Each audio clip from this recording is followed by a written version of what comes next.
L'Angleterre, Londres, effectivement, Belgique, Paris, et aussi lorsque nous avons reçu quelques cadres des fédérations d'Allemagne, Russie. Des gens qui sont endormis.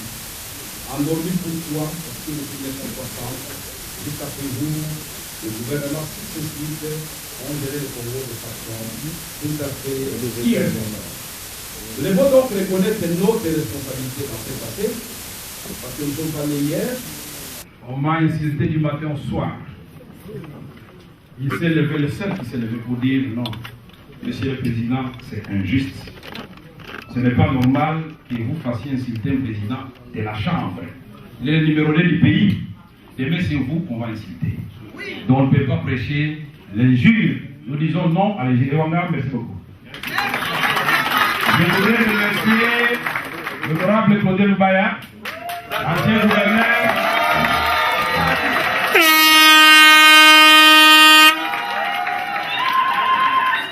Ancien gouverneur de la province du Kassai occidental. Ce monsieur fut à la fois doyen et benjamin le gouverneur. Il était le moins âgé et comme vous l'aimez beaucoup, il était le plus ancien à ce moment-là. Il était doyen et quand vous le corrompre, il a dit non, je suis incorruptible, je défends mes idées jusqu'au bout. Je voudrais saluer notre député du Maniema qui a dit non aussi à l'injustice. Il a dit, ils sont nombreux, d'autres sont restés au pays. Chacun ici s'est débrouillé pour trouver son billet et arriver en Belgique. Mais ceux qui n'ont pas pu, ils sont restés au pays. Voilà, il est venu. Omba, merci beaucoup et qu'on vous applaudisse. Je veux aussi remercier l'honorable Boji et Elie de Wallougou.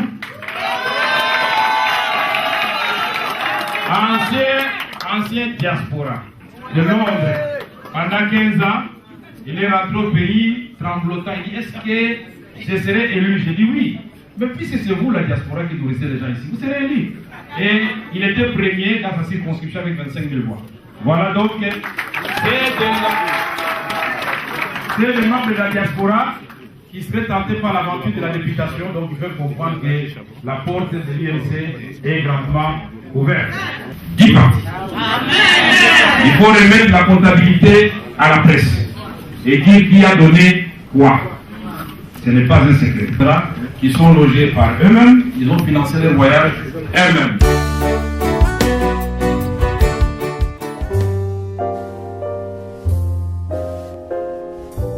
Monsieur Loumbaye, vous êtes le représentant de l'UNC ici en Belgique.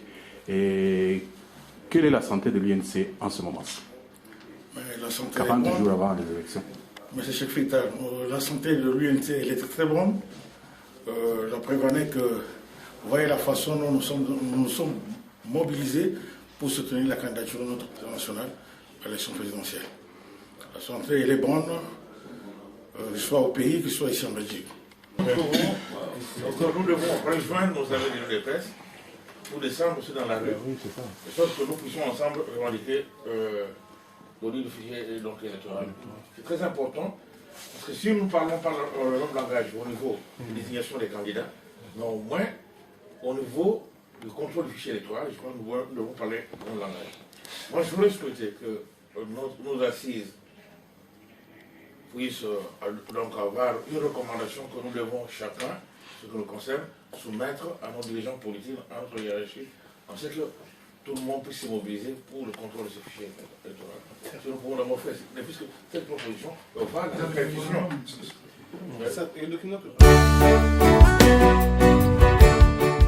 Je m'appelle professeur Nicole Toumba-Boitia, mariée, mère de 3 filles. Voilà. Et, voilà. Je suis professeur de mon état, ancien magistrat au parquet de grande instance de Gombe et actuellement très engagé en politique en tant que secrétaire fédéral de la Fédération Belgique UNC. Nous avons eu le plaisir d'avoir le président Vital Kamerhe est en villégiature en Europe. Il est invité par le Parlement européen pour une série de conférences et prises de contact par rapport à la situation politique qui se passe au pays. Et comme vous savez que le président Kamerhe est un président chevronné, qui connaît au bout des ongles l'histoire de son pays, donc c'était tout à fait normal que les Européens puissent être intéressés par ce qu'il avait à dire. Donc ça a commencé par une émission sur la RTBF, c'est la chaîne nationale de la Belgique. Et après nous sommes allés au Parlement européen où il a fait une émission de 2 heures du temps. Et puis après, il était tout à fait normal que ces différentes fédérations d'Europe puissent le recevoir au cours d'un déjeuner, d'un dîner, où il fallait que les fédérations fassent corps avec leur président. Et nous venons à peine de terminer. Et j'en profite pour remercier tous les amis pour les efforts consentis, pour leur contribution et pour avoir rendu cette journée possible et mémorable. Merci.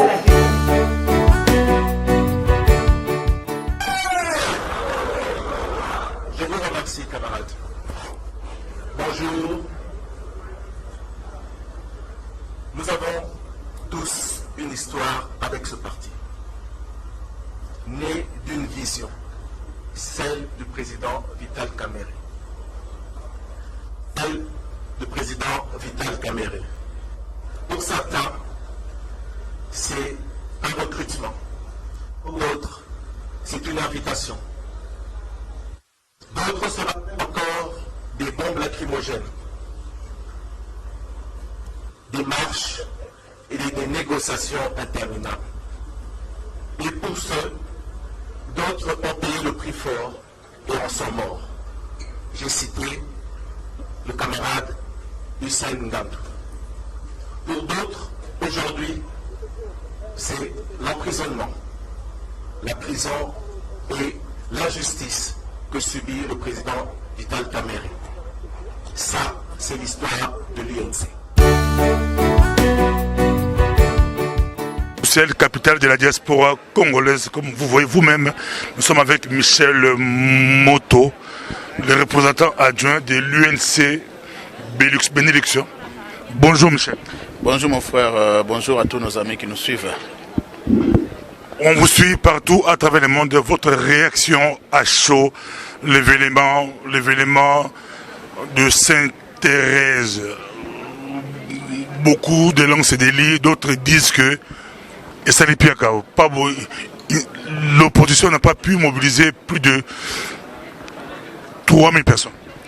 Merci beaucoup. Là, nous sommes à la gare de Midi. Nous sommes venus donc chercher des amis et heureusement, on s'est croisés. Voilà, on va profiter pour échanger quelques minutes. En effet, nous avons organisé dans le cadre de la diaspora, de la dynamique des forces de changement en République démocratique du Congo, nous avons organisé un grand meeting populaire, meeting qui a eu lieu à la place Sainte-Thérèse en Djili et qui avait comme objet de rappeler et d'insister sur notre refus de tout dialogue et de tout glissement. Le glissement, donc la transition.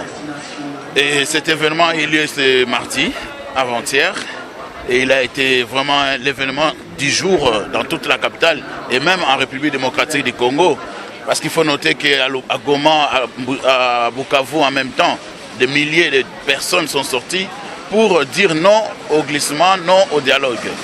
Et voilà, ça s'est très bien passé. Nous étions là, plus de 20-30 leaders de l'opposition de différentes formations, que ce soit des partis politiques, y compris des leaders de la société civile. Et nous avons tous un message et nous l'avons fait passer. Il s'agissait de dire aux gens que nous ne pouvons et nous ne devrons jamais accepter les glissements sous quelque prétexte que ce soit. Et donc ce message-là a été très fort, le message est passé dans un contexte où le pouvoir en place a multiplié des menaces, des intimidations.